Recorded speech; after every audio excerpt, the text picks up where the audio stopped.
Hello. Hello. A very warm welcome to the Parenting Teenagers course, which is designed for parents with children aged 11 to 18.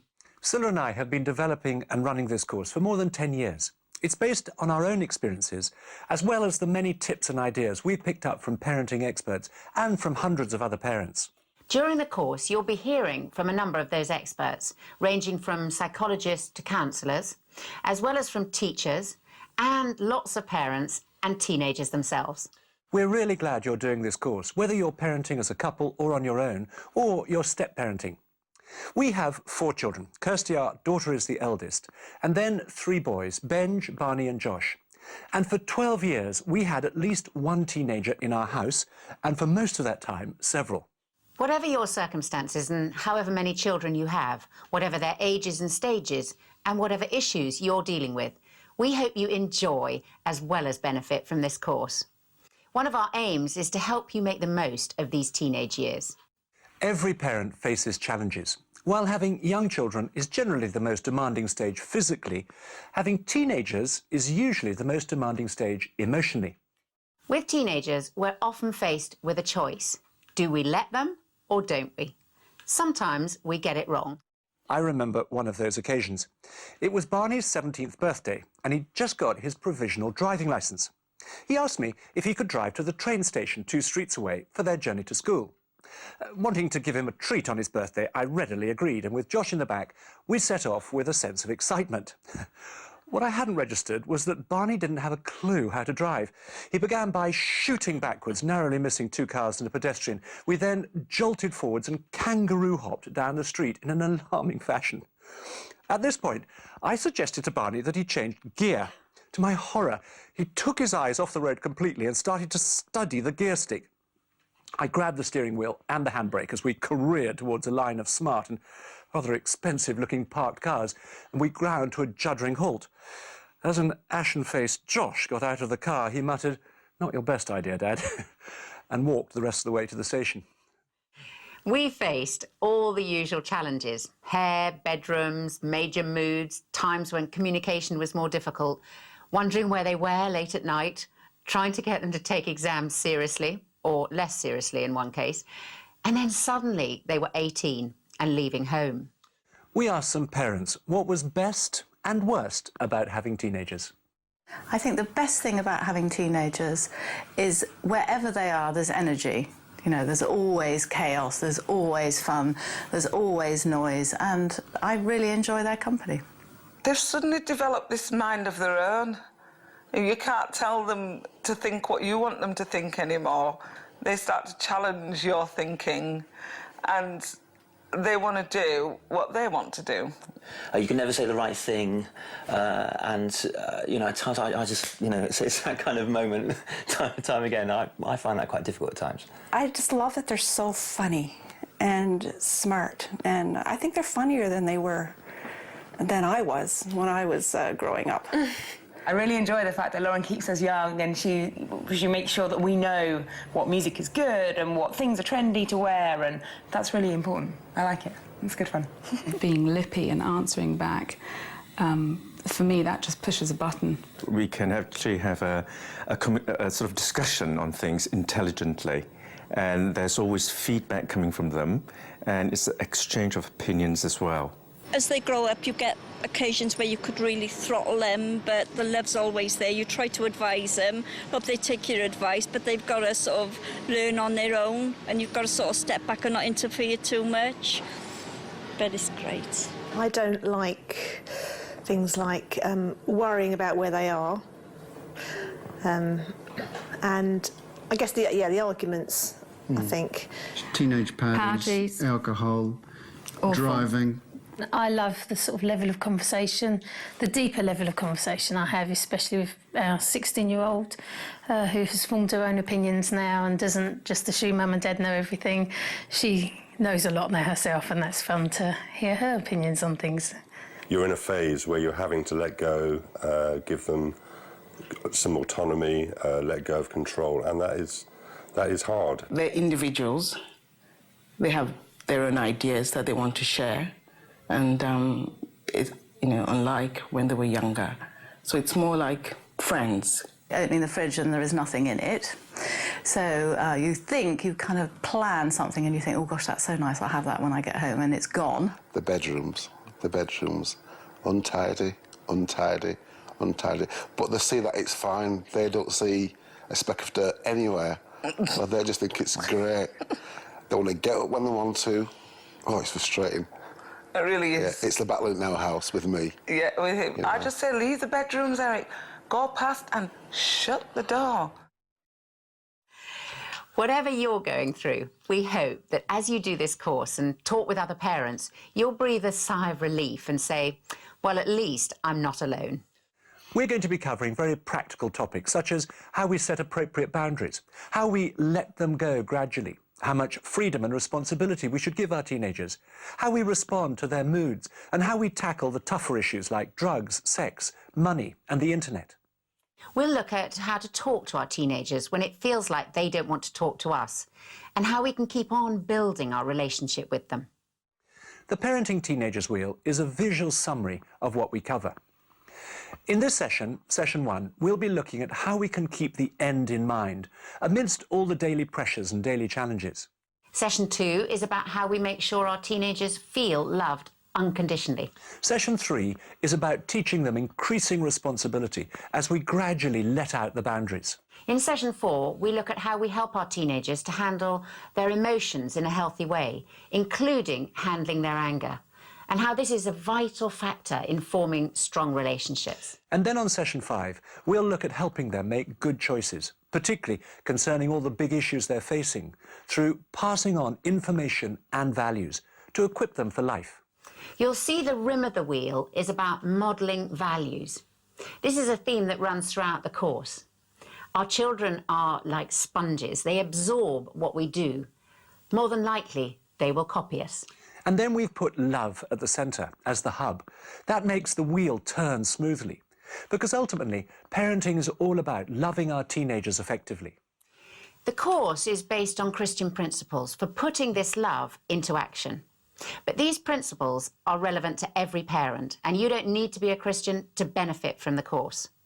We're going to start by focusing on 3 areas that help us in this new stage of parenting, or preparing to parent teenagers. The first area is the need to make adjustments. Parenting teenagers is a time of transition. They're changing, and we need to change. We found we were on a huge learning curve. For some parents, there's a dramatic change from having generally open and communicative children to suddenly having children who come out with things like, well, you wouldn't understand even if I told you, or you treat me like I'm a 7-year-old, or you're so strict, everybody else's parents let them. I remember the change from a cheery voice saying, "Hi, Mum," as they came in the door from school, to front door opened, door shut, sometimes rather hard, school bag flung down at the bottom of the stairs, a monosyllabic grunt, then feet going bang, bang, bang upstairs, into their room, and finally bedroom door shut, all over in 30 seconds flat. Well, as a mother, I'd feel alternating waves of hurt and incomprehension, and sometimes anger, at what I took as rejection. As a parent of teenagers, I had to change my approach. And most important of all was changing my communication style. I had to learn not to overreact, not to take their behaviour personally. And I hate to admit this, but sometimes I did treat them like 7-year-olds because it was easier. My default mode when worried was to try and control them. But I discovered teenagers need the freedom to work things out, to be listened to have discussions rather than to be dictated to. I had a lot to learn, and I had to learn it fast. We asked some teenagers their views about their parents. I think the best thing is that there's not, like, at home there's not such rules. They don't say, you've got to do this, this, this and this. We'll agree it beforehand. And so everything, like, what we do is we feel like we've kind of inputted in what's going on in the house and stuff. And so we always have, like, our opinions always asked, and it's kind of like, it's not just their rule over everything, it's kind of everyone's. What I think my parents could improve on is when it's kind of like a jumping to conclusion thing, because say if my mum can't find a brush or something, she'll go, "Sarah, have you got my brush?" And most of the time Rihanna's got it. So I think she should ask first. They would help me out if I ever needed it with money and just advice. This is what you should be doing, this is how you can sort of better yourself as a person. And they were definitely really supportive, but they let me still go out and have fun with my friends and still be a teenager, be a bit of a kid, but have responsibility. They kind of taught me that, which was really nice. The best thing about my parents is that they don't really like get involved too much in like our arguments and stuff. Like usually they let us sort it out ourselves, and like if we do something wrong, they don't like punish us on the spot for it. They'll like do something like later on and say, oh well, you did this, so I'm going to do this. Parenting teenagers isn't easy. There are times we need to say no, and they have the ability to make us feel as though we're being utterly cruel, totally unreasonable, and that we're doing them irreparable harm, while every other parent is kind, generous and reasonable. I know for myself, trying to work out the balance between giving them enough freedom and putting in important boundaries was difficult, and I certainly didn't always get it right all the time. Far from it. One book that helped us a lot in the early years of having teenagers was by Ross Campbell with the title How to Really Love Your Teenager. I remember one day Ben saw the book lying on the kitchen counter and he said to me without pausing, "You ought to read a bit more of that, Dad." Understanding that adolescence is a time of big transition helps us with the adjustments that we need to make in our parenting style. Adolescence is the stage of them growing from a child into an adult. It's definitely been difficult. I've had, I was really insecure as a teenager growing up. In high school in grade 10, it was really hard being with my friends and, feeling like I had to do this or do that. Between the ages of 12 to 14, 15, I was trying to find my place, and it was, I suppose, I found that difficult at school, really. When I was 16, 17, I went through a bit of a phase where I guess I didn't really listen to them as much as I used to. I sort of wanted to find, my own thing, kind of, I don't know. It's, quite difficult because, once you've moved up into a teenager, you feel like everyone's expecting you to, be, an adult, when it's, quite a big jump from when you were before. So it's kind of hard just to adjust to that. Teenagers, like caterpillars, are going through a process of transformation. The difference is that the teenager's transition is taking place in full view of others. There's no cocoon to hide them from sight. One of the major factors in all the changes is the impact of the rush of hormones.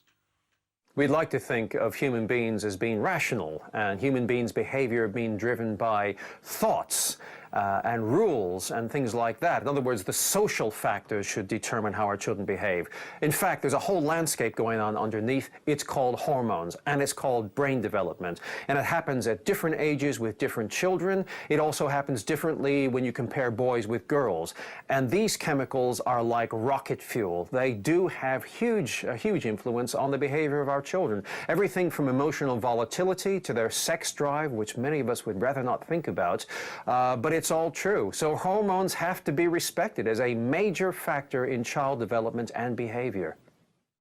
A sweet, enthusiastic child can turn into a difficult, argumentative and sometimes angry teenager overnight. That's normal. And if it's your experience, you're not alone. They will grow through this stage. For many of us as parents, just knowing that helps us to go with it, to grow with them, to help them through this stage rather than holding our breath or giving up and just hoping for the best. For the average girl, puberty starts at around 11 to 12 years old, but can be earlier. And for the average boy, from 12 to 14 years old, but again, can happen sooner. The other area in which the brain is still developing has to do with reading emotions and understanding the emotional significance of things that are said. So when parents get really distressed, which they do, because it seems that their children don't care about the upset that they're causing, it's not because their children don't care, it's because their brains are not computing the fact that they are causing this distress to other people around them. Today, children are growing up so quickly, and puberty is kicking in a lot earlier. 1 in 6 girls are starting puberty at the age of 8 compared to 1 in 100. 25 years ago. The boys have dropped down to 10. Now, when I say puberty, I mean just the basic simple changes before menstruation or before sort of the massive surge of puberty. But then you've got the mental changes, the physical changes, the sexual changes and the emotional changes. And it's vast. The whole body is reorganising itself.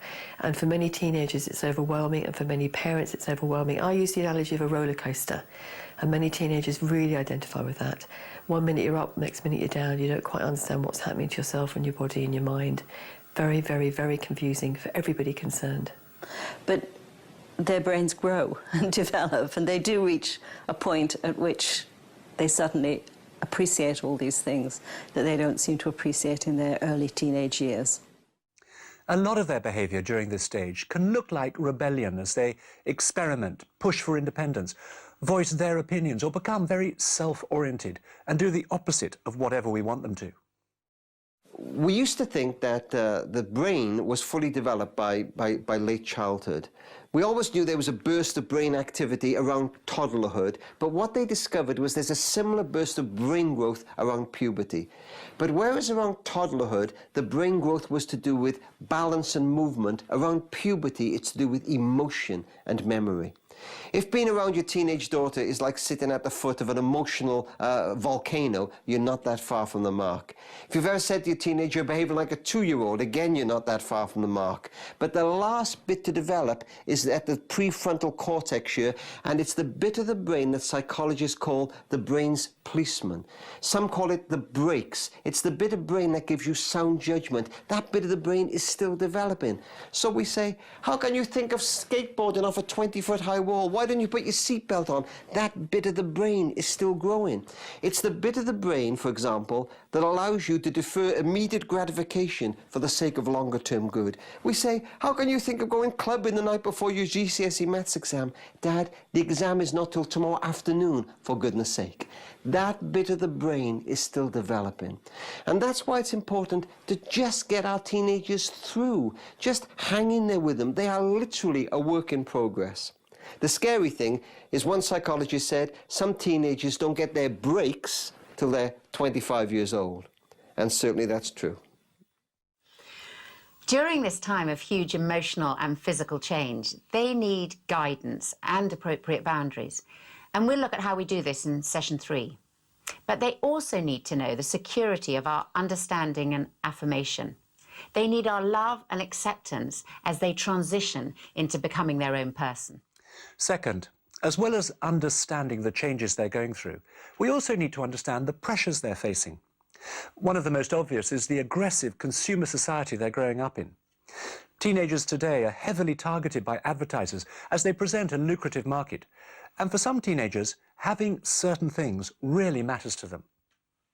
She wanted a touch screen, camera, all singing, all dancing phone. We said, no, you're a young teenager, you don't need a phone like that. You just need a phone that sends and receives texts, takes photos, that's all you need. Oh, well, she went into overdrive.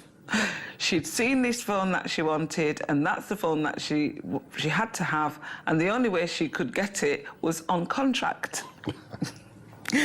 So can you pick it up from there? What happened with this contract phone? This conversation went on about, why won't you do it? I can't see why you won't do it. I'm not going to do it, Rhiannon. Why won't you? I'm not going to do it, Rhiannon. You just want to be mean. You're just mean. You just don't want me to have a phone. And we would say, well, it's just not going to work. And what did you say to her? Oh, yeah, so, and how are you going to get this money each month? How are you going to pay it in? How are you going to do it? And she was like, you're going to pay it.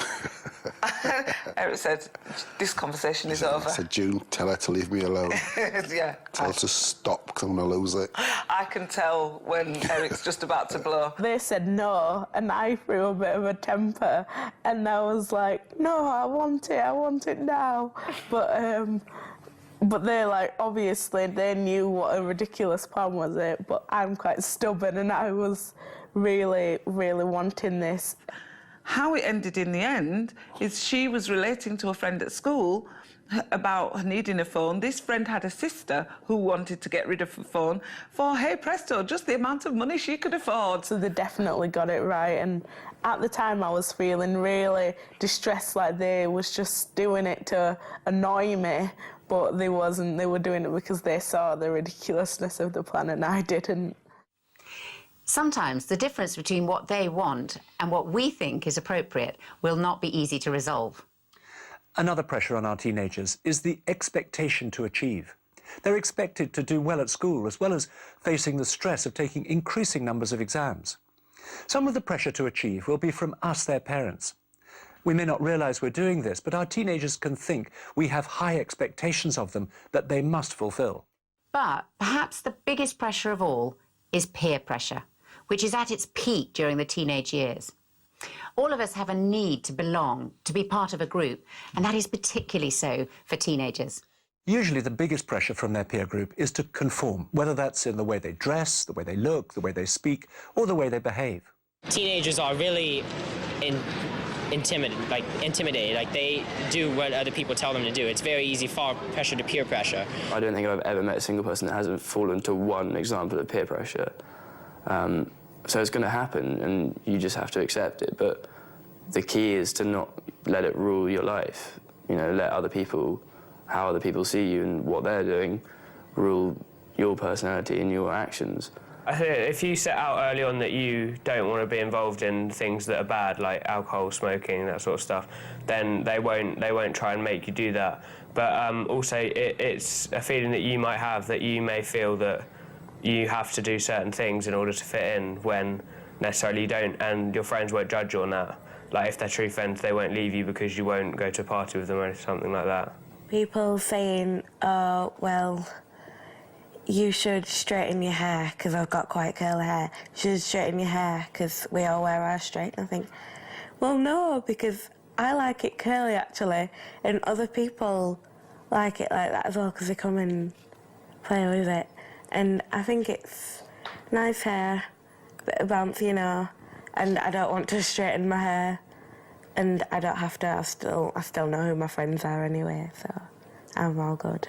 At 14, that's sort of the age when parents are embarrassing. You know, you're trying to be really cool at that age, and, you know, you want to fit in, and then, like, mum comes in, or actually the problem we've had is we've had a horrible car, and it's like they turn up in this old banger, and you're just like, my rep is going down.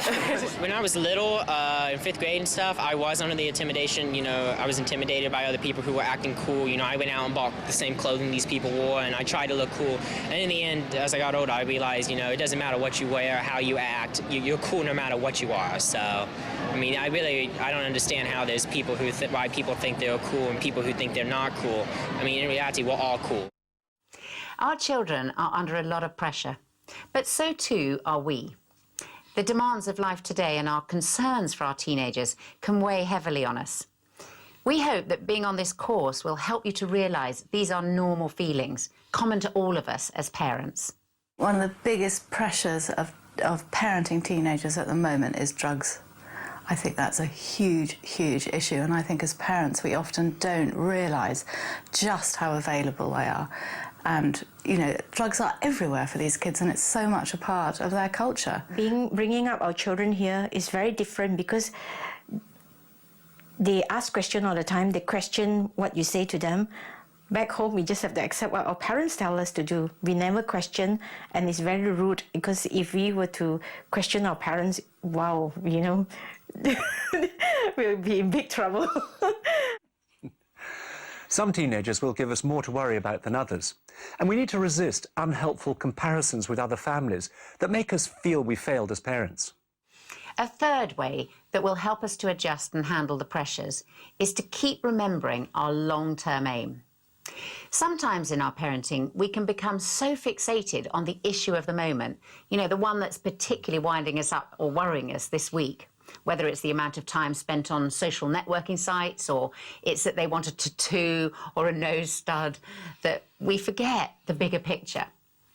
As a result, we can forget the importance of maintaining and building our relationship with them. I want to enjoy them. You know, in a few years they're going to be leaving home. I may never have this amount of time with them again. And, you know, I remember someone saying that our favourite adult dinner guests are our children, and that's what my long-term aim would be.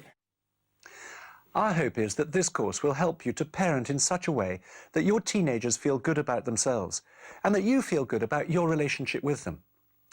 We want you to imagine that your son or daughter has just turned 18 and is leaving home and having to cope on their own for the first time. The big question is, are they ready?